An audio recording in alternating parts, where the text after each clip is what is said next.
बिस्मिल्लाहिर्रहमानिर्रहीम। अस्सलाम वालेकुम स्टूडेंट्स। आज हम चैप्टर नंबर 19 का टॉपिक नंबर 9.4 स्टार्ट करने जा रहे हैं, which is black body radiation.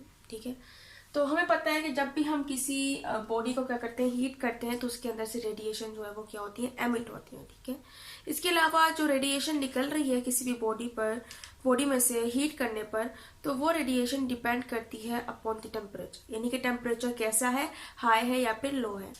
जब हम लो टेम्परेचर की बात करते हैं तो लो टेम्परेचर में जो रेडिएशन एमिट हो रही है, निकल रही है बॉडी में से, वो उनकी वेवलेंथ क्या होंगी, लॉन्ग होंगी। लॉन्ग वेवलेंथ वाली रेडिएशन जो है वो क्या होंगी, एमिट होंगी। ठीक है, लेकिन जब हम हाई टेम्परेचर की बात करते हैं तो हाई टेम्परेचर पर जो रेडिएशन एमिट हो रही है हमारी बॉडी में से, जब हम उसको हीट कर रहे हैं हाई टेम्परेचर पर, सो हमारे पास जो उनकी वेवलेंथ होंगी वो क्या होंगी, शॉर्ट होंगी। शॉर्टर वेवलेंथ वाली रेडिएशन जो हमारे पास निकलेंगी from a body at high temperature. ठीक है, अब हम कह सकते हैं कि हमारे पास जो एनर्जीज है वो क्या हुई, डिस्ट्रीब्यूट हुई हुई हैं। ठीक है, डिफरेंट लेवल्स ऑफ वेवलेंथ पर। और अगर हम ये जानना चाहते हैं तो हम एक एग्जांपल ले सकते हैं, जैसे कि हमारे पास प्लेटिनम वायर है।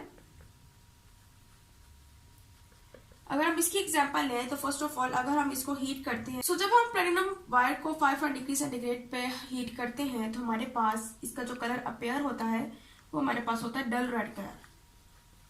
ठीक है, लेकिन जैसे हम टेम्परेचर को बढ़ाते हैं, हम 500 डिग्री सेंटीग्रेड से फॉर एग्जाम्पल 900 डिग्री सेंटीग्रेड कर देते हैं, तो एज अ रिजल्ट कलर जो है डल रेड से हमारे पास क्या हो जाता है, चेरी रेड कलर हो जाता है।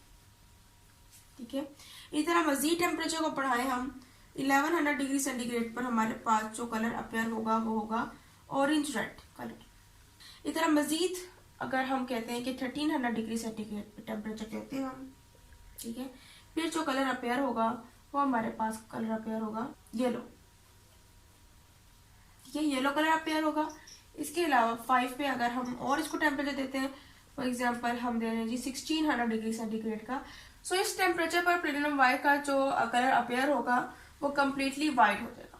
तो इससे हमें पता चलता है कि जैसे जैसे टेम्परेचर जो है वो इंक्रीज होता जा रहा है, रेडिएशन जो है वो कौन सी वेवलेंथ वाली निकल रही है, शॉर्टर वेवलेंथ वाली जो है वो निकलती जा रही है। मीन्स ये वेवलेंथ जो है वो क्या हो रही है, शॉर्ट हो रही है। ठीक है, यहाँ पर हमारे पास जो कलर था वो डल रेड कलर था, आगे आगे हमारे पास जो कलर है वो क्या हो गया है, लाइट होता गया है। ठीक है, सो हम कह सकते हैं जो हमारे पास हाई टेम्परेचर पर रेडिएशन होंगी वो शॉर्टर वेवलेंथ की होंगी, जबकि लो टेम्परेचर पर हमारे पास जो रेडिएशन होंगी वो उनकी वेवलेंथ क्या होंगी, लॉन्ग वेवलेंथ होंगी। इसी तरह हम कह सकते हैं कि डिफरेंट वेवलेंथ के लिए जो रेडिएशन है वो भी क्या हो सकती है, डिफरेंट हो सकती है। ठीक है, क्योंकि हमें पता है जैसे जैसे टेम्परेचर इंक्रीज होगा वेवलेंथ भी क्या होंगी, चेंज हो जाएंगी। ठीक है, सो हम कहते हैं कि अगर हमने डिस्ट्रीब्यूशन को देखना है रेडिएशन की, किस तरह से वो डिस्ट्रीब्यूट हुई है, किस तरह से अगर हम किसी बॉडी को हीट अप कर रहे हो, किस तरह से वो रेडिएशन जो है वो निकल रही है, तो उसको हम एक एक्सपेरिमेंट के जरिए से देख सकते हैं। सो हम एक बॉडी कंसिडर करते हैं, एक नॉन रिफ्लेक्टिंग बॉडी जो रिफ्लेक्शन कोज नहीं करेगी। फॉर एग्जाम्पल हम कहते हैं कि कोई भी हमारे पास ऑब्जेक्ट है सॉलिड।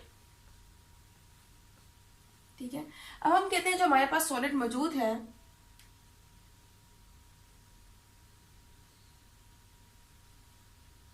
ठीक है, ये हमारे पास क्या है, सॉलिड है। ठीक है, अब हम कहते हैं कि ये जो सॉलिड है हमारे पास, इसके अंदर की जो कैविटी है वो क्या है, हॉलो कैविटी है। कैविटी के अंदर से खोखली है। ठीक है, हॉलो कैविटी।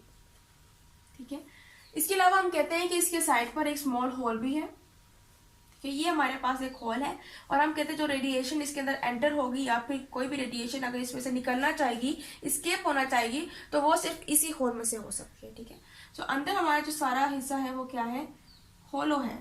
ये जगह जो है वो खाली है, और ये हमारे पास होल है जिसमें से रेडिएशन जो है वो पास हो रही है, और यहाँ से हमारे पास रिफ्लेक्शन जो है वो आ रही है। ठीक है, हम कह सकते हैं यहाँ से हमारे पास जो रेडिएशन है वो क्या हो रही है, इमर्ज हो रही है, एंटर हो रही है, यहाँ पर स्केप भी हो रही है। ठीक है, अब हम कहते हैं जो होलो कैविटी है अंदर हमारे पास सारी की सारी एक सॉलिड के अंदर, वो क्या है, हमारे पास ये जो कैविटी है इसको हमने क्या किया हुआ है, ब्लैक एंड किया हुआ है। जो अंदर कलर है सारा डार्क किया हुआ है, ब्लैक एंड किया हुआ है। क्यों किया हुआ है, ताकि ये जो अंदर का सारा हिस्सा है, जो इसके अंदर की सारी बॉल्स है, वो क्या हो सके, गुड एब्जॉर्बर बन सके। क्योंकि आपको पता है कि जो ब्लैक कलर है वो क्या है, गुड एब्जॉर्बर है। ठीक है, उसके अलावा हम चाहते हैं कि बेड रिफ्लेक्टर भी बने। ठीक है, सो इसको नॉन रिफ्लेक्टिंग बॉडी बनाने के लिए हमने क्या कर दिया जी, इसको बैड रिफ्लेक्टर भी बना दिया है और गुड एब्जॉर्बर बना दिया है। इस तरह से इसको अंदर हमने सूट के जरिए से इसको ब्लैकेंड कर दिया है। अब हम कहते हैं कि स्मॉल होल में से कुछ रेडिएशन जो है वो जब एंटर होंगी इसके अंदर, तो जो अंदर वॉल्स है वो क्या कर लेंगी, रेडिएशन को रिफ्लेक्ट करने की कोशिश करेंगी। लेकिन एक दफा रिफ्लेक्ट होने के बाद वो क्या हो जाएंगी, एब्जॉर्ब हो जाएगी, क्योंकि हमें पता है कि अब ये बैड रिफ्लेक्टर बन चुकी है। अगर फॉर एग्जांपल ये रेडिएशन जो है वो अंदर एंटर हो भी रही है, अगर एक दफा ये रिफ्लेक्ट हो जाएगी लेकिन यहाँ पर आगे क्या हो जाएगी, एब्जॉर्ब हो जाएगी। ठीक है, तो हम कह सकते हैं कि अभी बैड रिफ्लेक्टर बन चुकी है और रेडिएशन जो आती रहेंगी वो क्या होंगी, थोड़ा सा रिफ्लेक्ट होंगे और बाद में क्या हो जाएंगी, एब्जॉर्ब हो जाएंगी। तो हम कह सकते हैं ये वाली जो बॉडी हमारे पास बन रही है, ये बॉडी हमारे पास क्या है, ब्लैक बॉडी है। और ये एक ऐसी बॉडी है जो क्या कर सकती है, कोई भी अगर रेडिएशन इसके अंदर एंटर होगी, रेडिएशन इसके अंदर क्या होगी, एंटर होगी, उसे क्या कर लेगी, एब्जॉर्ब कर लेगी। इस तरह हम कह सकते हैं कि हमारे पास जो ब्लैक बॉडी होगी उसको हम आइडियल एब्जॉर्बर भी कह सकते हैं, क्योंकि ये एब्जॉर्ब भी कर रही है। इसके अलावा हम इसको आइडियल रेडिएटर भी कह सकते हैं। ठीक है, सो ये था आज का हमारा लेक्चर। उम्मीद है आपको लेक्चर समझ आएगा। इंशाल्लाह अगले लेक्चर में मजीद जो हमारे पास टॉपिक्स है उनको हम स्टडी करेंगे। सो तब तक के लिए अल्लाह हाफिज़।